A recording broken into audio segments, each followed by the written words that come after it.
Motorola has planned an event for 17th of this month in New Delhi, and what they are likely to launch in that event is the new Moto G. Now, the original Moto G was in fact a very special phone, not just because it saved the dying brand name of Motorola, but more so because it was perhaps then the only phone with those kind of specifications, that kind of price tag, with a reputable brand backing it.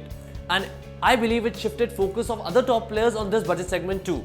And since then, Moto G kept on improving year after year. However, times have now changed dramatically. What was good then is not good enough now anymore.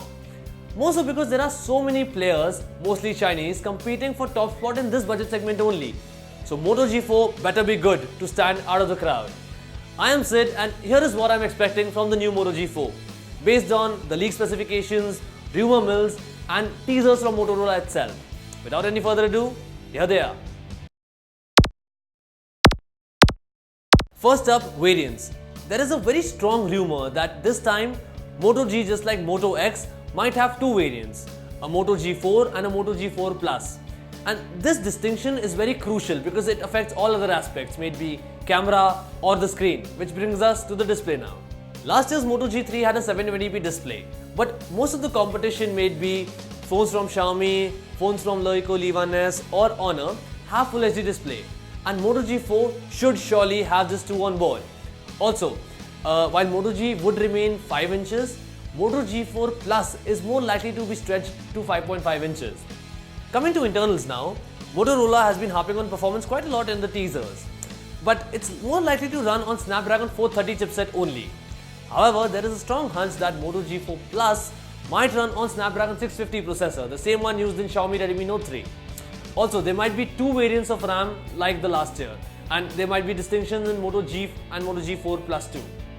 Talking about cameras, while Motorola is not known for making good camera phones, a few of the past devices have shown some improvements. Having said that, Moto G4 is all likely to have a different camera setup than its predecessor, and between the two variants G4 and G4 Plus, there might be a difference in megapixels. The G4 would be of 13 megapixels while G4 Plus might have a 16 megapixel shooter. Talking about other features now, we are surely expecting a fingerprint scanner on this one. Apart from that, it might also carry forward the dust and waterproofness from its predecessors. Also, it is likely to be blessed with Moto features like Moto display, twist camera and double chop to flashlight, maybe even more. Lastly, we come to availability and pricing. Now, if history is any indicator, Moto G4 will go on sale like its predecessor the same night it is launched at 12 AM on Flipkart. However, coming to pricing, there is a slight discrepancy here.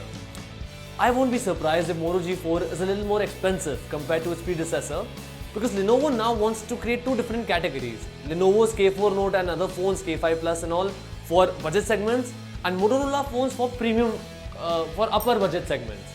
Now, whether people will pay extra for the Motorola brand name, only time will tell. All I can say is wait till 17th and you'll find out. And oh, do stay tuned to the channel because we would be uploading the first impressions followed by a review as soon as the Moto G4 arrives. Also, if you haven't already, do subscribe to our channel. Also press like, hit share, and I'll see you in the next one. Ciao.